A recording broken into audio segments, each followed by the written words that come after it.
Savage.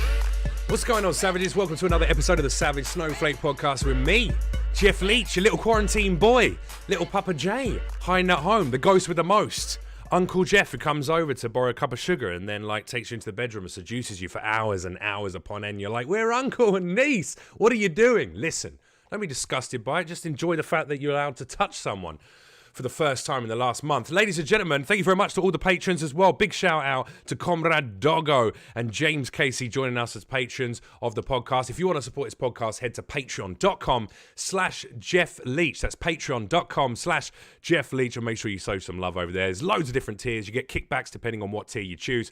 It's all there laid out for you, lovely ladies and gentlemen. All right, and also thank you very much to cbdeeper.com, our wonderful sponsors, sponsoring this fantastico podcast. CBDeeper, making the finest CBD vape cartridges. If you check out their website, cbdeeper.com, you will see there's a whole array of different flavors there. All of their products have been tested by Canna-Safe Labs to make sure there is no vitamin E, there is no heavy metals, there are no pesticides in any of their products. In fact, if you use code SAVAGE over at their website, cbdeeper.com, you will get 10% off every order.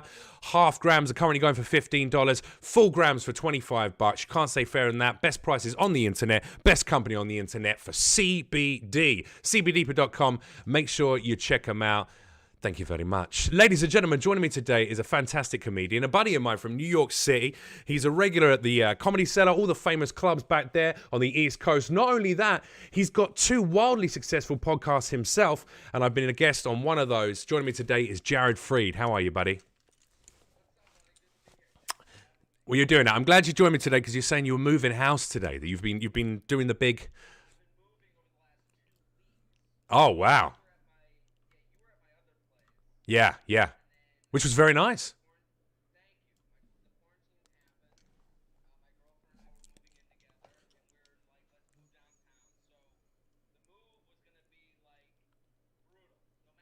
Sure.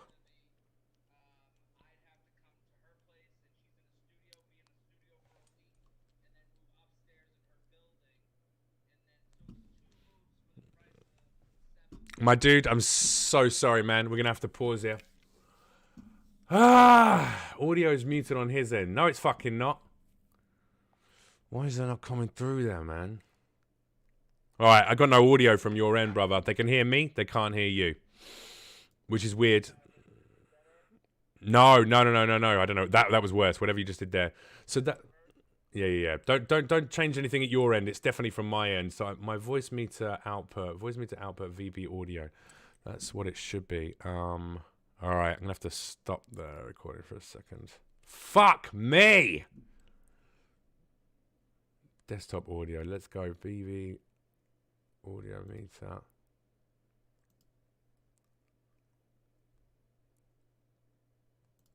Fucking hell, man. Check. Okay, just talk to me a little bit.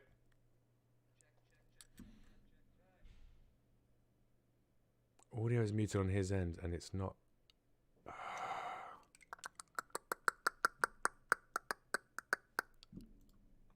Sorry, man, you really are the guinea pig today because I've just, this is the first one. And everything seemed to be working. Advanced audio properties. Monitor and output. What about now? I don't suppose you can play some music in the background of your stream or something, like just play something off your laptop. No, I know that. Yeah, I'm just something in the background so you don't have to constantly keep talking, and then I can wait until I can see your audio pop up here. Chat, you're not hearing anything. I'm glad that we're doing it live as well, so people can hear that nothing was going on. Can't hear your guest at all. You can't hear anything on his end. Why the fuck not, dude? It's picking up desktop audio. No.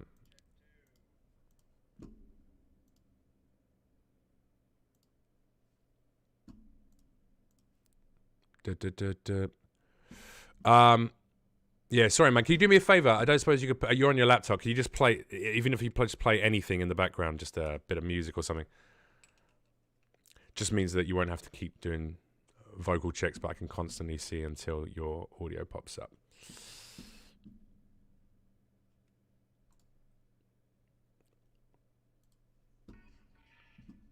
Perfect. Thank you.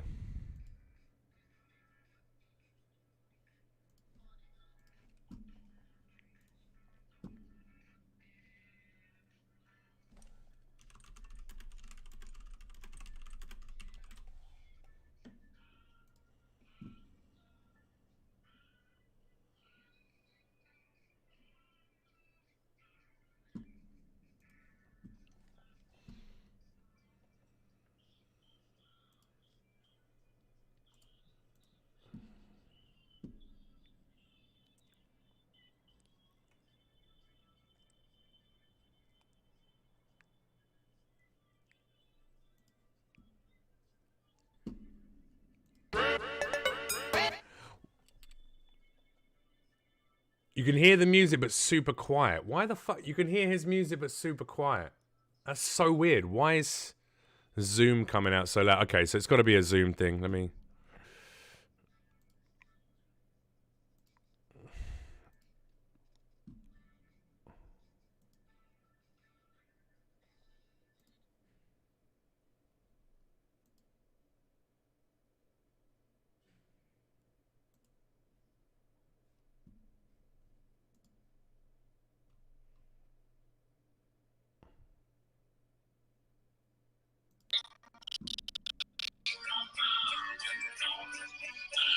Right, now you can hear it, right, chat?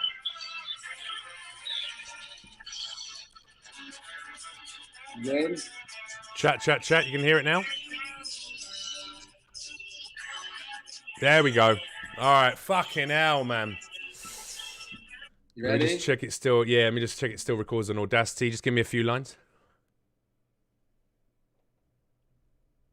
Check. Yeah, perfect. Right. All right. We'll do it again. Fuck it. We'll do it live. Here we go. Back to the top. Thanks, man. One sec.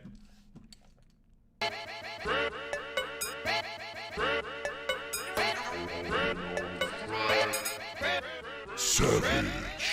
Hey, what's going on, Savages? How are you guys? Welcome to another episode of the Savage Snowflake podcast with me, Jeff Leach, your buddy, your little quarantine buddy. We're just snuggled up under the couch together, aren't we? Just under a blanket, watching Ozark for the 55th time, because why not? That's what we love to do. Ladies and gentlemen, I hope you're doing well in this pandemic. I hope you're staying safe, washing your hands. A big shout out to all the new patrons, Comrade Doggo and James Casey. Thanks for stepping up. If you too want to get a shout out or some of the other perks that you get in various tiers on our Patreon, check out patreon.com/Savage Snowflake. That's patreon.com/Savage Snowflake. And shout out to cbdeeper.com, the finest purveyors of vaping technology. That's right. They sell these wonderful CB Deeper cartridges.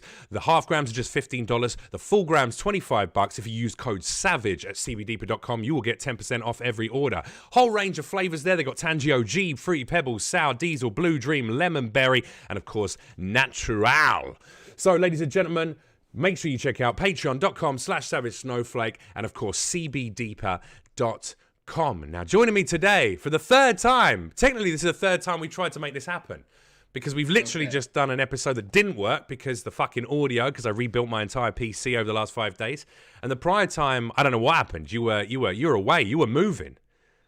Moving and shaking. I've been moving for the last 2 weeks. My girlfriend and I was living alone in Harlem, and then we decided to move in together, and that meant moving downtown to her studio apartment, and then spending a week there, and then moving upstairs in her building to a 1-bedroom. So we were going to be moving twice, which sucks anyways, and then doing it during a pandemic has been a whole new exploration of suckitude. Well, there you go. And those dulcet tones you're listening to, ladies and gentlemen, I didn't even introduce the man's name because we'd already done that on the previous attempt to this recording, is comedian, writer, and performer Jared Freid, based out on the East Coast in New York City, where he performs at all of the best clubs, including the Comedy Cellar. That's how we met each other down there, I believe. Also tours all over the country, has 2 wildly successful podcasts himself, and I would like to say is the foremost knowledgeable mind on The Bachelor. If it comes to The Bachelor... When it comes to The Bachelor, I have a very loud opinion on all things Bachelor, Bachelorette related. And now, Listen to Your Heart, which is the new version of The Bachelor. Have you seen it? This is the singing one with singers, professional musicians, the singing right? ones. It looks awful. It's pretty bad. I like, I think on The Bachelor, Bachelorette, people know there's an understanding of like, I don't have much going on. Like, they don't want to show too much because they know there's a career post Bachelor, Bachelorette. Right, The right, singing right, right. one, what I like about so far, and we're only 2 episodes in, we haven't even heard them sing yet. We've only heard them like here and there. Right, right, right. I like that they're a little bit more confident because they're like, well, I'm a musician. So they have this like other thing. So they really are acting like crazies in the house already. So I think they're going to go even crazier because there's this thought of like, well, I'm a musician. Whatever I do in this house doesn't matter. I'll still be able to play my tunes. But we're forgetting that this is reality TV and this is in the ether now forever. Every single mistake they make, however the editors choose to present them as well.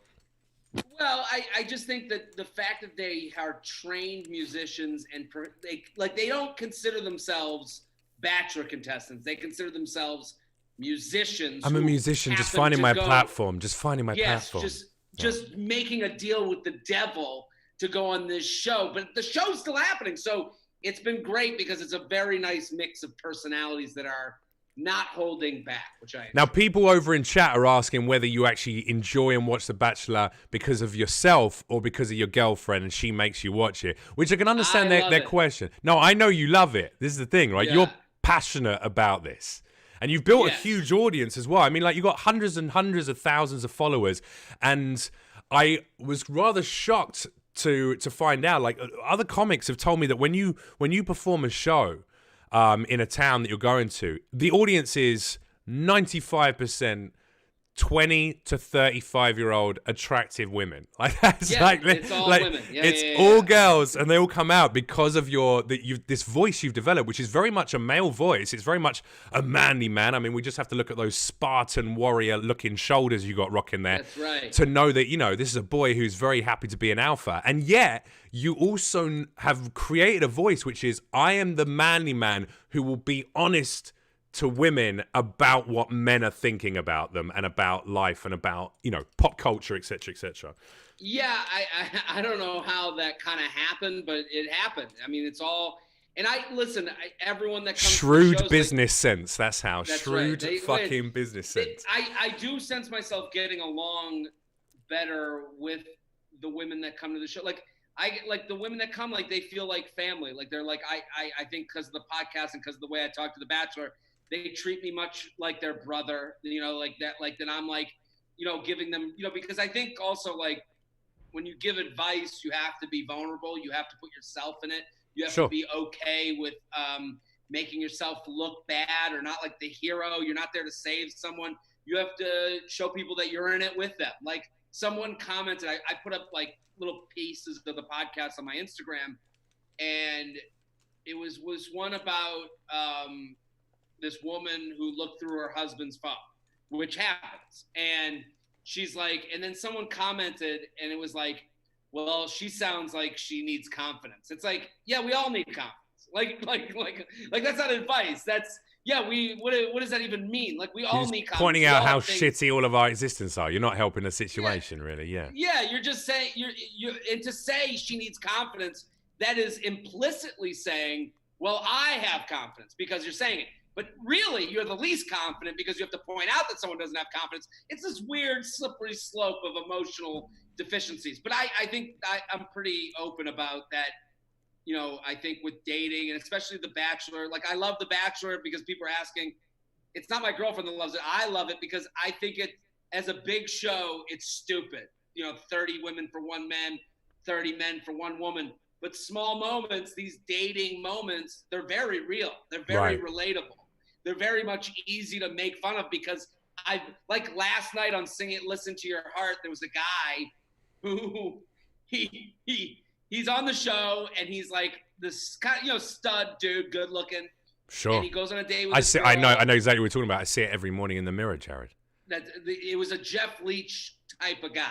Oh, English, the worst. Yeah, awful. So then he starts dating this girl, and then they bring a new girl in the house, and the new girl's like, "Oh, Trevor's here?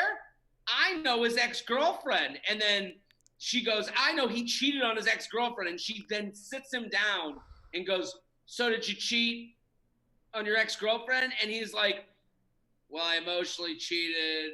I didn't really cheat physically. Like, he starts spreading it out, like it starts sifting. And it's like, well, hang on a sec. What the fuck is emotionally cheating? What does that mean? I guess that's I was friends with another girl. Yeah. I guess it's friends. It's like talking to someone, leading them on to think that you would date them. I see. Via your language. So like writing in your journal about another woman, that kind of stuff. Yeah, I guess so. Like writing, sending off with the pigeons, some sort of letter. But I understood him in that moment. Like, he goes into bro fucking mode where he's like, okay, I got to keep this girl happy. I got to lie to this girl. I got to kind of lie to this girl. And you see the cogs turning. The cogs turn. Exactly. And you're like, this is a fantastic Bachelor moment. This is a moment where you're going, oh my God, dude, what are you going to say? Because, if you've been out and you've been dating and you've been casual with people, you're put in this situation, and that's not really like a nice thing to really admit to. Like, of course, yeah. It's kind of a dirty, secret. I want to know who he upset in the production team prior to going on the show. He obviously did an interview, and they interviewed him, and he said something so fucking shitty or arrogant that the producers were like, that's the guy we're going to fuck up all season. That's him. Find his ex-girlfriend's best friend. Bring her on the job. There's no way that girl even is friends with his ex-girlfriend. The producer just sat down and went, right, so Trevor cheated on his girlfriend 4 years ago. He admitted it to us in a fucking interview, and now you're going to bring it up and say that you're friends with her. You cool with that? She's like, yes, I want to be a star. I'm going to do it. Yeah, I'm in. The best is when he was trying to buy time. She goes, so I'm friends with your ex, and he just goes, he knew exactly who she was. He just goes, which ex?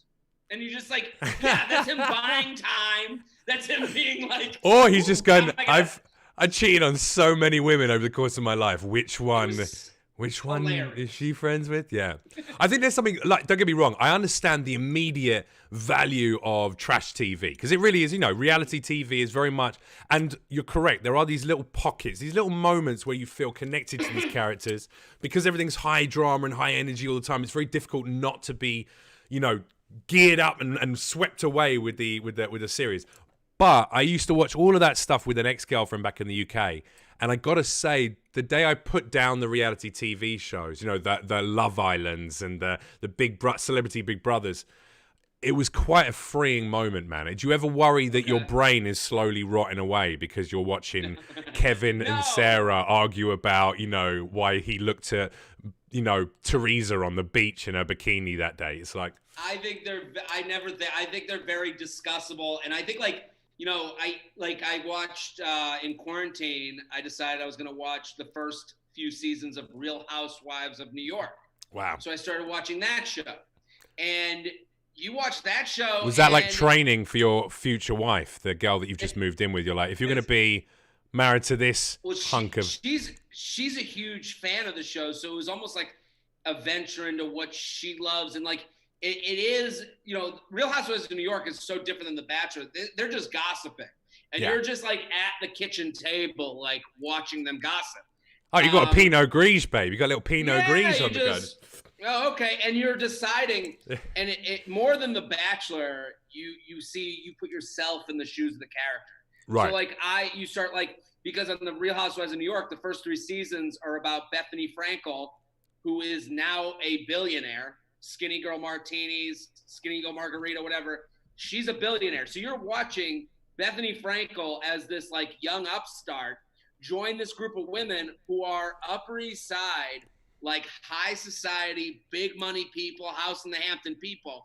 And then you watch this group come together and explode like a rock band.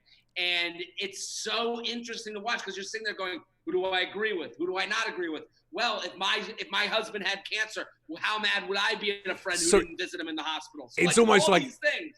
It's almost like a little bit, apart from the psychological element, I imagine someone like you with the brain capacity that you have, you can watch those programs and actually have a depth of understanding where you're psychologically watching. I mean, this is watching, this is watching the human beings interact. That's a desperately interesting thing to do. I'm not I'm an average smart dude. Like I'm not like that smart. You used to be in stocks. You used to trade stocks. You're clearly an educated, bright individual. Like you've done well for yourself. I went to college. I drank every night in college. But I will say, that's what you're meant to do at college. That's all right. If you go one level up, and I do understand, some people look at me, they'll go, "Why are you taking this so like?" They'll be like, "It's not that serious." And I'm like, "No, if you take it that seriously, that it's Shakespearean to me. Like it's legitimately like the Real Housewives of New York, season 1 through 3. If you go watch it,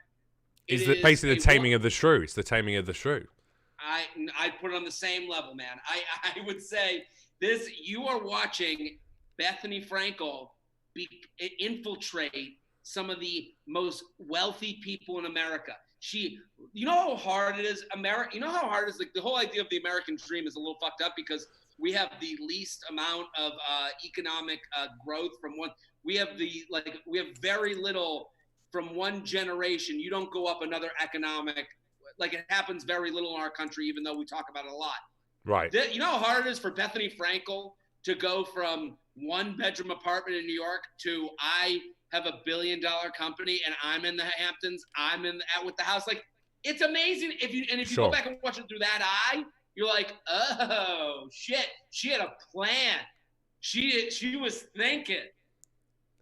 But then she was thinking, she had a plan. She did amazingly well for herself. She's incredibly wealthy now. And then she went, fuck it, I just want to be on the Real Housewives of New York. It's like if nothing else shows that it doesn't matter how much brains, intellect, and chutzpah you got to succeed in life, we're always going to enjoy a little bit of drama. That is the perfect example of that, right? But also you have to walk through shit. You have to do the dirty job. Sometimes you have to go on the Real Housewives of New York to become a billionaire. And if you're going to say no to things, then maybe that's the reason you're not a billionaire. You know, right. That's kind of like it's like the 1920s. There were a lot of people in the Depression that became gangsters that decided that maybe this life isn't for me, and they put their money into AT&T stock. You know, you legitimize yourself at a certain point. So it's like it's a teachable. I like to look at things as teachable moments, and that's my thing with reality TV. I do think it's all teachable. Well, I absolutely agree that there is a psychological element. It's sociology, studying how people interact, learning from that, and also just enjoying the very core grassroots level, which is just it's drama, it's entertainment, it's fluff, and you can while away a couple of hours and just go, that's all right. At least I'm not going through that drama; someone else is. Yeah, the Schadenfreude of it is unbelievable. Like, look at these idiots. Look at these, and also it also helps that they're beautiful. So you're like, oh, good. Beautiful people's lives suck, and beautiful people are at least stupid. You know, at least I might not be good. I might be fat. But... They might be millionaires and billionaires. They may be smoking hot, but they're arguing over fucking brunch and screaming at each other and throwing wine glasses at each other. And there's something beautiful about that.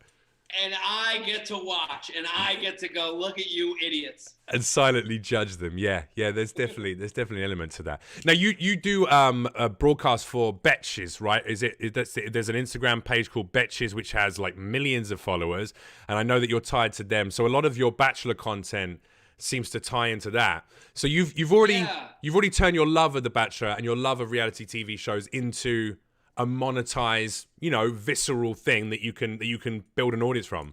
However, would you ever take it to the next level, and would you ever go and appear on one of those shows? Would you ever appear on a reality TV show like that?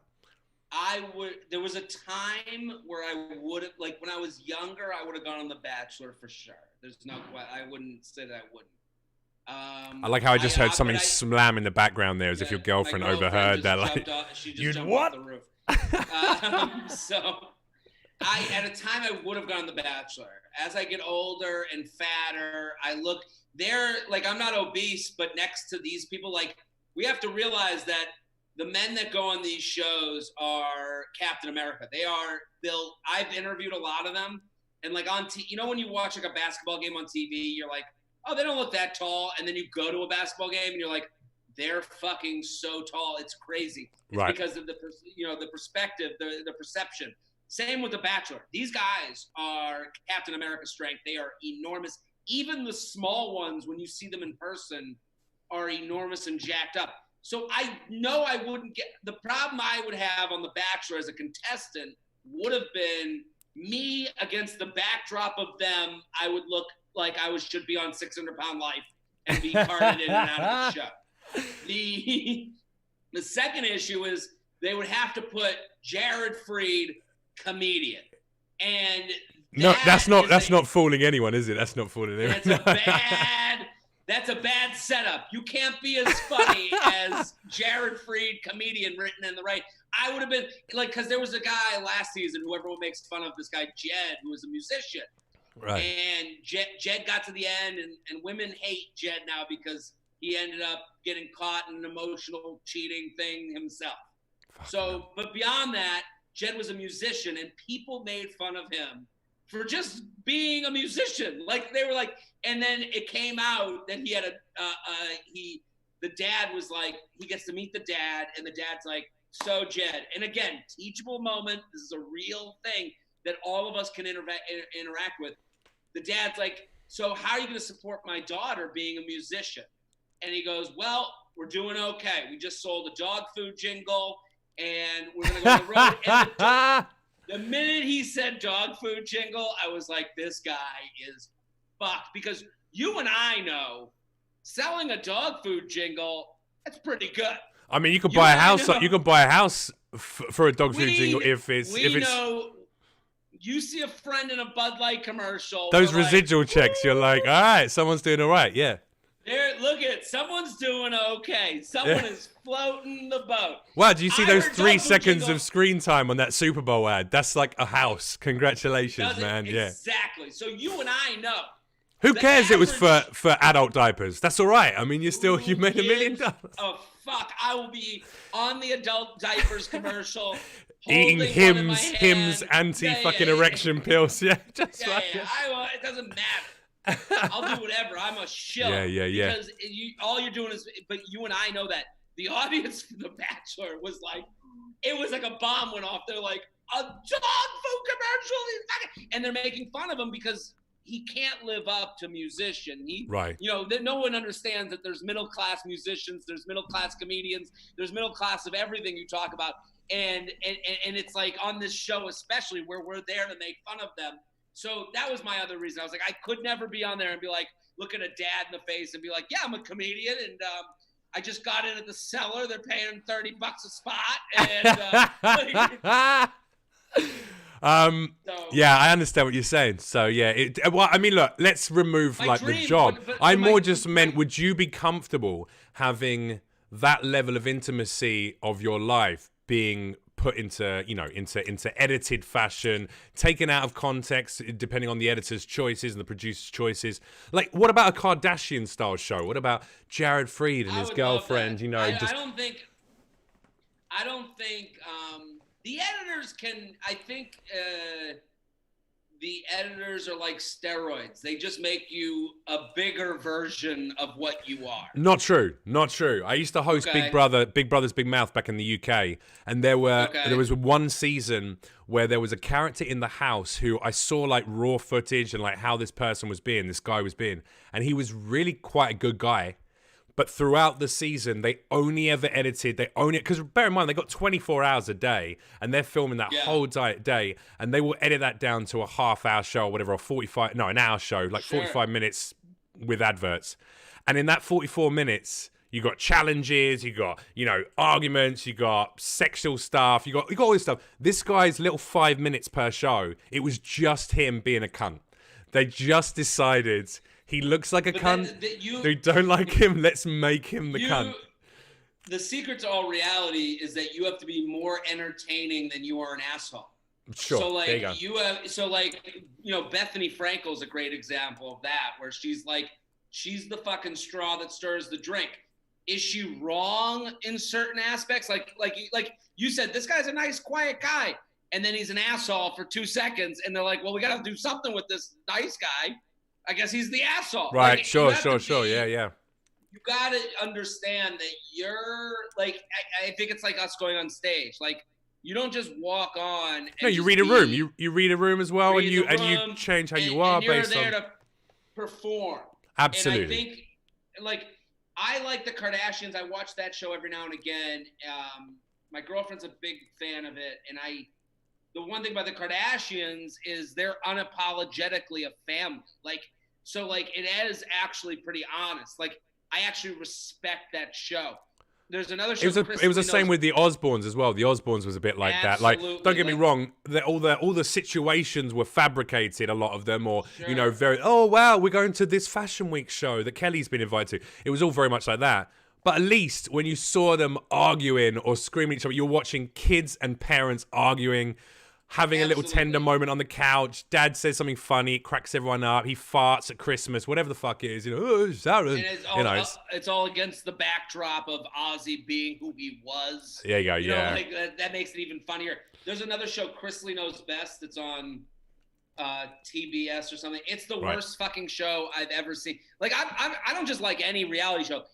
Chrisley Knows Best. If you go watch one episode, they're just doing old Leave It to Beaver like episodes. They're like and grandma's crazy and my daughter's bringing a boy home. You're like, yeah. Get out of here. I want the Kardashians. At least they're willing to embarrass themselves. Like, in a way that's honest and truthful. So like that's probably what's so attractive about these programs though, isn't it? Is taking people that we perceive to be behind this glamorous sheen, this like fourth wall that we can never permeate. And then as soon as you see, Kim Kardashian coming out of a toilet after taking a shit and Kendall getting pissed off because it stinks in there. Like that to us is like, there's some reality there. There's some humanity amongst these very inhuman characters. There's an episode where Kim and is it Chloe or no, the other one fight? Kim and Courtney get into like a fight, and you watch it, and they legitimately hit each other and are like, and they're like fist fight, and you're like, whoa, this is like they are angry at each other, and they've been like simmering the whole season, and then they get to this fight, and you're like, yeah. Fuck you, Courtney. Like you're with Kim on it. Like it's insane how when they're done right and honestly, you're in. And now she's changing the world. She's changing legislation. She's fucking petitioning for prison reform. Like, what the fuck? That whole family's insane. What's going to be eventually when you end up with your own reality TV show, your girlfriend becomes a housewife of New York, obviously. When the billions start rolling in for the specials. Of course. What's the retarded name you're going to call your celebrity daughter or son? Ooh, like an apple or something. Yeah, I like people named for humans, dog names for people. Right, okay. Champ. So, like, Champ or Rex, yeah.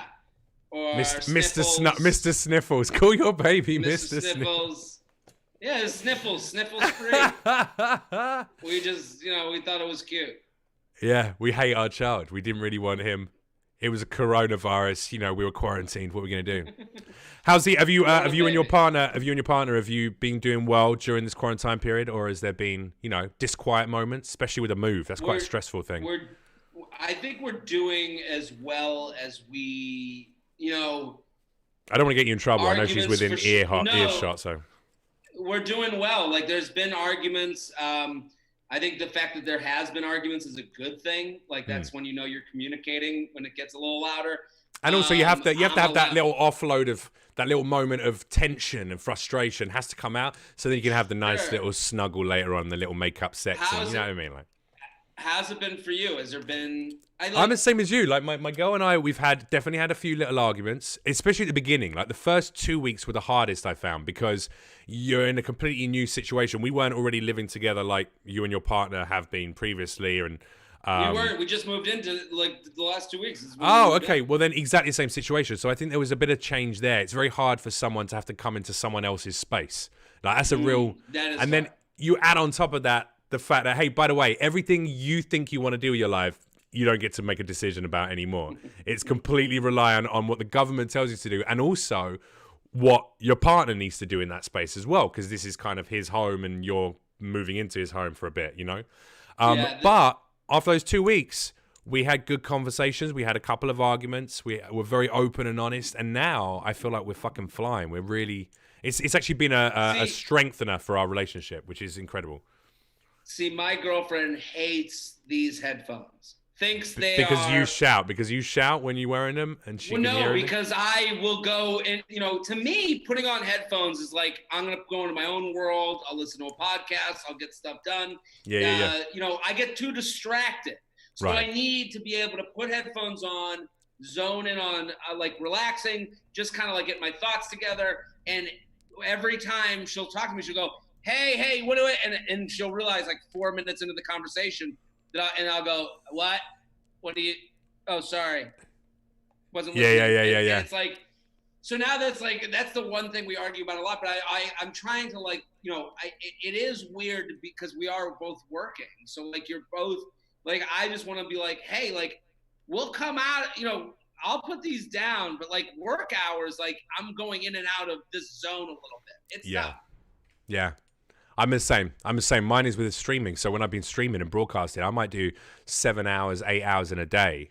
And I will be sat on my computer with headphones on, shouting at 11-year-olds who are shooting me in a video game, which is even more frustrating. At least when you put your headphones on, I'm pretty certain your girlfriend can see some tangible work being done. Whereas when I put headphones on, I'm basically playing video games with children. And she's like, How is this a job? What are you doing, you fuckboy? Stop screaming at the fucking screen. And she's a musician, so she's trying to record music while I'm basically going, over there, there's a guy inside. It just sounds like I'm watching gay porn all day. I'm just like, here he comes, right, let's push on him, yeah, get it out, shoot him hard. It's just like, she's just worrying about me. Yeah, it's tough to like look up from the controllers, I'm sure, and go, I'm working. Yeah, exactly. This is a tangible way to make money and have a revenue stream whilst it's been problematic. Now, in terms of your comedy, you've obviously had major success with the podcast as well as a comedian. So you got 2 different podcasts, correct? You're Are we back up? We're back up. Sorry about that. Yeah, I'm not sure what happened there. We had a momentary hiccup. Apologies for that. Your internet connection is unstable. That's great. I just had Spectrum in 2 days ago to fix my internet. Wonderful. So you've got the 2 podcasts. Tell us about the 2 different podcasts, because obviously they do different things. So they're somewhat similar. I started J-Train podcast. I started like 7-8 years ago, and it started as another thing, and then I started getting all these emails asking for advice. So it just became. And again, this is predominantly a female audience base. Predominantly, well, it started as mostly men. It started as. Because I was doing it as the Total Frat Move podcast. And Total Frat Move was a website out of Austin, Texas. And they had a big following. So I was like, hey, I had been writing for them. So I was like, hey, I'll start a podcast for you guys. And they were like, what's a podcast? I was like, perfect. I'll host it. I'll find a studio. You guys promote it. And we'll talk about stuff from the website. A couple years in, I started getting all these emails because I like there's a podcast I like that does an email section at the end.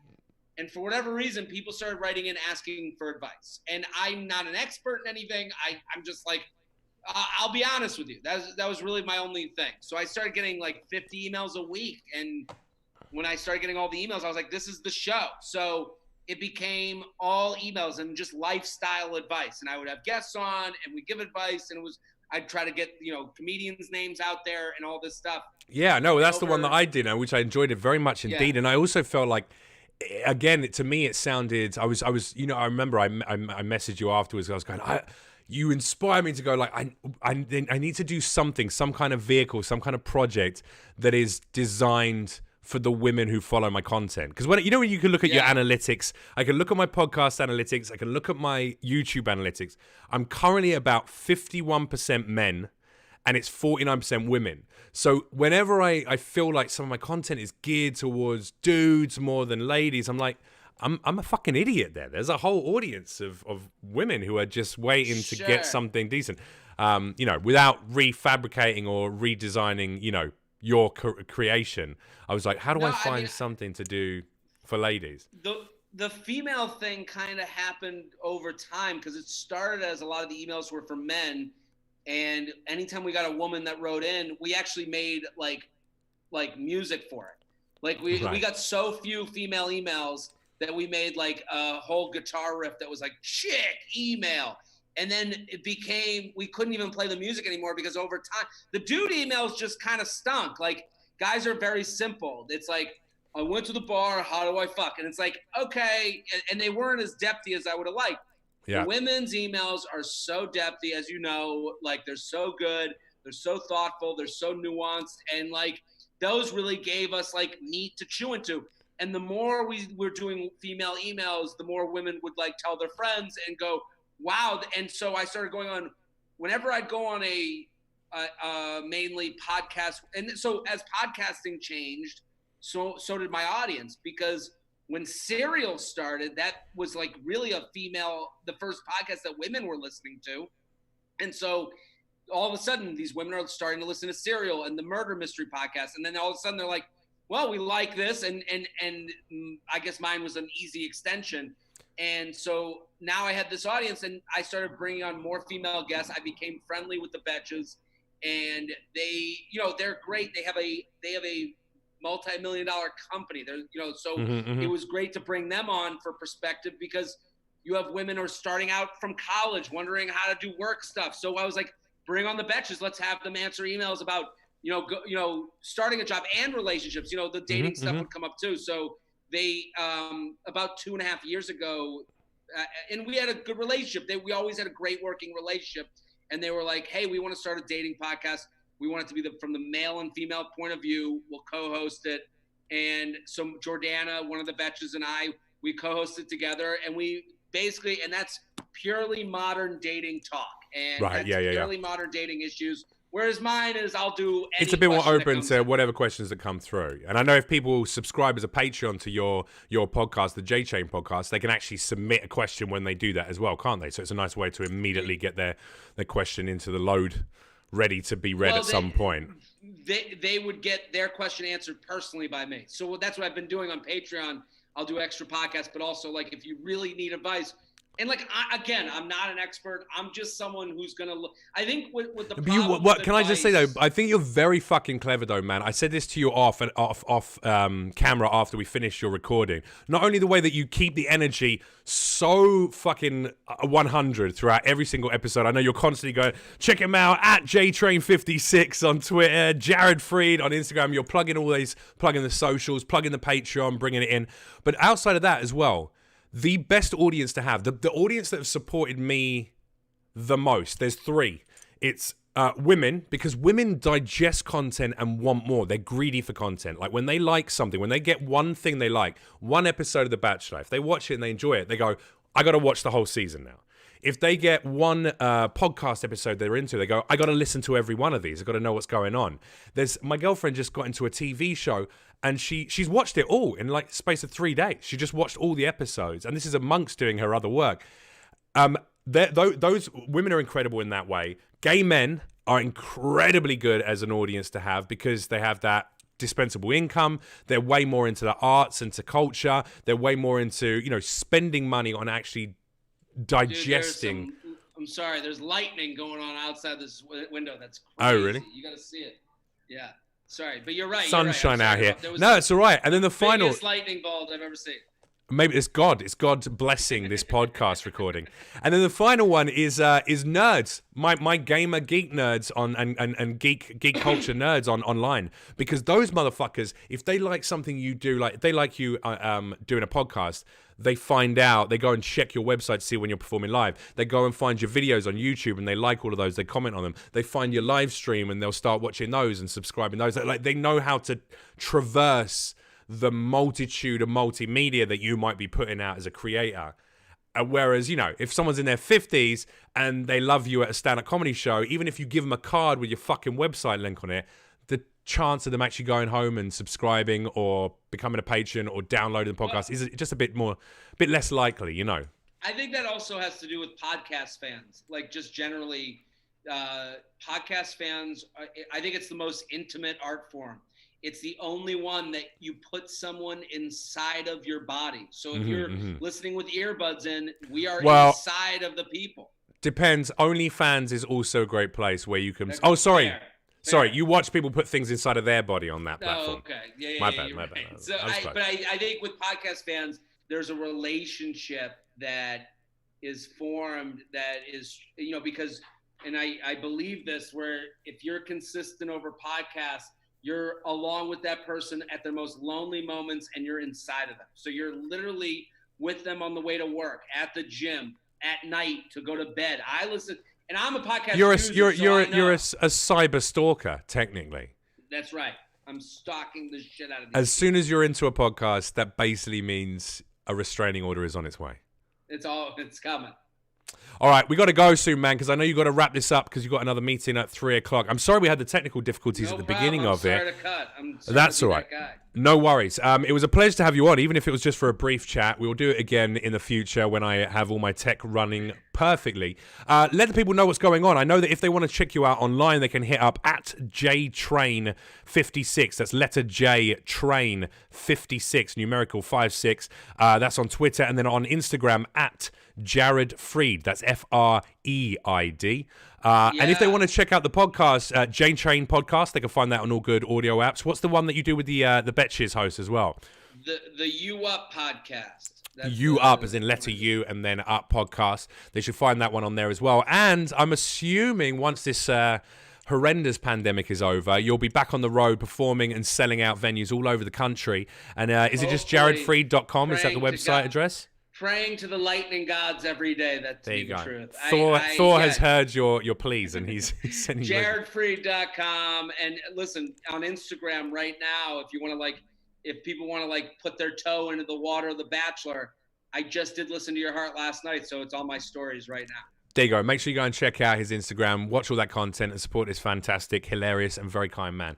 Jared, take care, man. Great to hang out with you. See you again soon. Thank you for having me. This was great. Take care. Thanks, buddy.